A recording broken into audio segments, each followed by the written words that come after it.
Sejam bem-vindos a essa aula que você vai aprender o básico sobre o Amazon SageMaker, que é a interface que vamos utilizar para a implementação de todos os códigos. Para acessá-lo, precisamos estar nesse painel inicial do AWS, clicamos em Serviços, Machine Learning e vamos escolher aqui embaixo o Amazon SageMaker. Relembrando que, dependendo de quando você estiver assistindo esse vídeo, esses menus podem estar diferentes. Se esse for o caso, procure outra opção onde você possa encontrar o SageMaker. Principalmente digitando aqui em cima, nós podemos digitar o SageMaker. Uma nova página é aberta. Temos o Control Panel. Aqui nessa outra parte temos as instâncias. Em Processing são mostrados os processamentos atuais, os treinamentos e aqui temos as configurações sobre o Endpoint, que é o modelo final depois que o algoritmo já está treinado. Acessando o Control Panel, perceba que nós temos o Studio, que é o SageMaker Studio. Nós vamos utilizar essa ferramenta para trabalharmos com o SageMaker. E eu sugiro que você assista esse vídeo que mostra uma introdução ao SageMaker. E logo abaixo tem a documentação caso você queira saber mais detalhes. Vamos clicar em Launch SageMaker Studio. E o primeiro passo para nós utilizarmos essa ferramenta, nós precisamos criar um domínio, que é um centro de armazenamento para nós manipularmos as configurações do SageMaker na sua organização.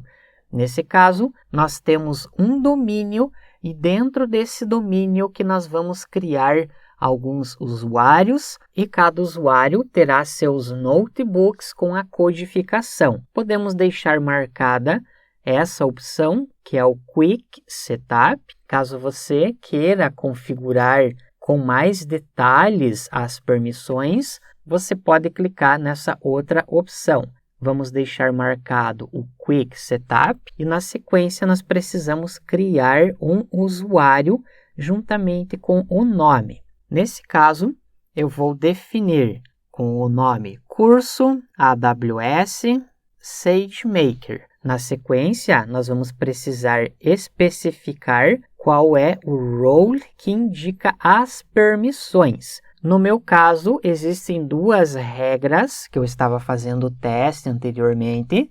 Caso seja a primeira vez que você esteja executando essas etapas, nós vamos escolher essa opção Create a New Role. Perceba que é aberta essa nova janela na qual nós vamos setar as permissões. Note que temos primeiramente o S3 Bucket, que é o acesso aos arquivos.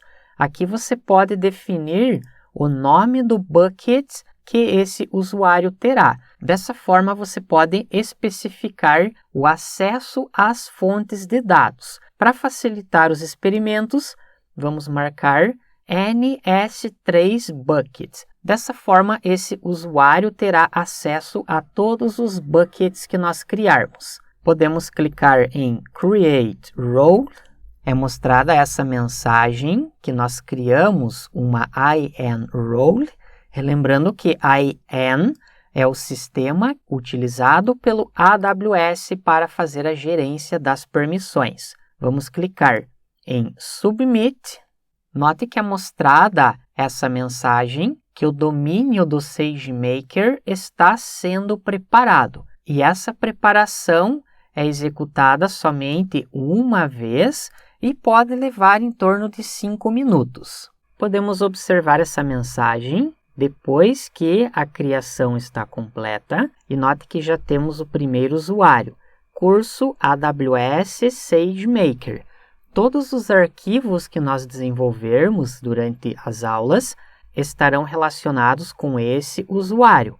Porém, caso você tenha diferentes tipos de aplicações, você pode clicar nesse botão mais para criar um novo usuário. Nesse caso, eu vou manter somente esse usuário padrão. Podemos voltar para o estúdio, clicamos novamente em Launch SageMaker Studio. Quando você adicionar um novo usuário, o mesmo será listado logo abaixo. Podemos observar as informações sobre o domínio que foi criado.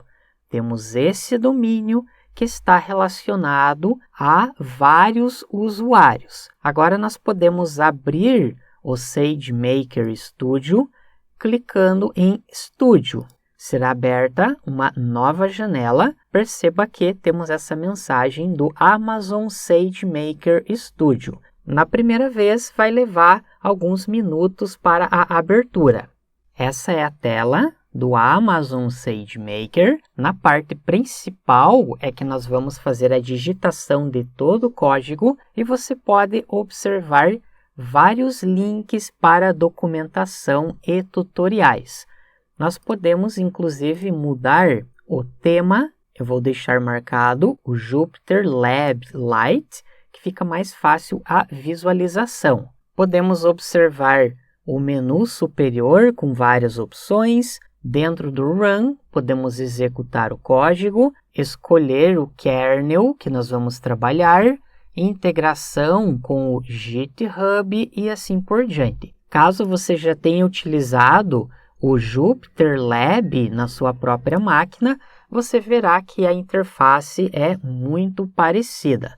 No canto esquerdo, temos algumas outras opções sobre o kernel e sobre configurações. Nessa barra, podemos adicionar arquivos e também criar pastas. Eu vou começar criando uma nova pasta. Vamos chamar de primeiro exemplo. Damos 2 cliques para entrar nessa pasta e vamos criar o nosso primeiro arquivo. File, New Notebook. Vamos criar um novo notebook para digitarmos a codificação. Perceba que é mostrada essa janela que você primeiramente deve especificar qual é a imagem. E perceba que nós já temos um ambiente configurado para Data Science, que está relacionado com o Anaconda. Temos o Base Python, que é a imagem básica da linguagem Python, sem muitas bibliotecas instaladas. Na sequência, temos uma série de outras imagens específicas para o processamento mais rápido, algumas que são otimizadas para CPU, outras otimizadas para GPU. Inclusive, existem imagens específicas para as principais bibliotecas de Deep Learning, como, por exemplo, o PyTorch. Caso você esteja desenvolvendo um projeto utilizando essa biblioteca, você pode selecionar algumas dessas imagens. Para saber mais detalhes, você pode clicar em More Info. Será aberta uma nova página sobre os containers para Deep Learning. Esses containers estão armazenados no Amazon EC2, que é o Elastic Cloud que nós havíamos visto anteriormente. Ou seja, dependendo do tipo de problema que você estiver trabalhando, você pode escolher uma imagem diferente com mais recursos de memória ou mais recursos de processamento. Podemos seguir esse link para visualizarmos os containers disponíveis.